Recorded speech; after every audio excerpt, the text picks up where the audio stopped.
bwanyuma yo kufa kwa chairman w'entebe ya kashata habwegombora ya Rubaya umugenzi Mbarara John hakabaho kurwana stampa hagati ya speaker hamwe na Susan Rutafa na vice chairman w'egomboreji Nora Kechmuri echeresere chairman w'entebe ya katano Didas Tabaro yataho mu nshongezi okumaraho kuryanoko. Bwanyuma yo rutaruru speaker w'egombora Susan Rutafa akahandikira office ya Solicitor General arukushabo bahabuza hanshongeji cyabireho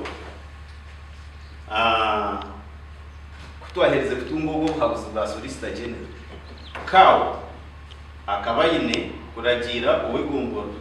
ukora umurimo wo Solicitor General yatwaba turahamu yagambura uwegombora gendo handi ngova stamp nane rushumuruzo obihereze ubu Solicitor General ya Uganda urwe acting chairman uwegombora stabone yaje mutakusa kuchukora.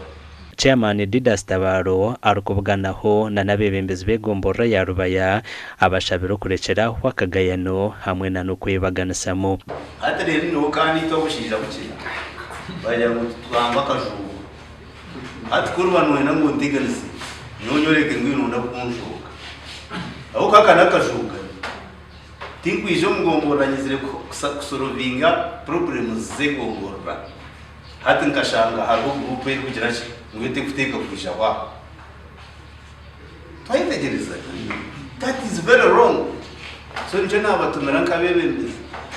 tubanze tukore services tuhereza abantu bamwe habebembezi nubagira ngo enshongejeri yeno leta hwe muhonda no mu Rubaya kandi basimire mukuru wa district ya Mbarara ahabwo kubavugana akatereza enshongeji baranigira ngo abarwango bukazi bibafasha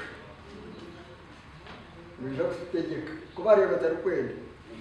n'abapolisi bayitu n'amahirwe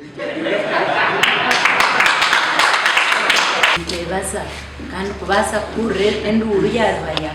okija mkeitwa abantu abanyarwaya benji tucikamire konka tunonzero wo kubigambira yakorachi yabura ito kibenji stangaza twahurire kwe baraha kandi baraha kiriya ni yeshoboraje ubona abantu butashomara rungu ona shiwo no basota umuntu kugambira ukashabo buhabuzi bakikwabura ukabirreba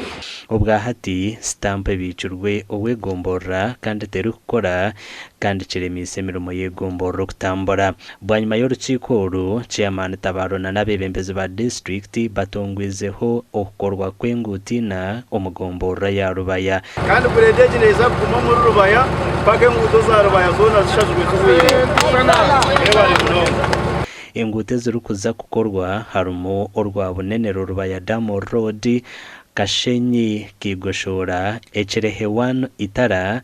Rwansinga Ruborara 1 hamwe na natu miliyoni 22 na n'imitwaro 27 nazo zirukuza kushara ingoti nezi. Amakuru agagasha kwa Evans Taremwa Okomurkashari.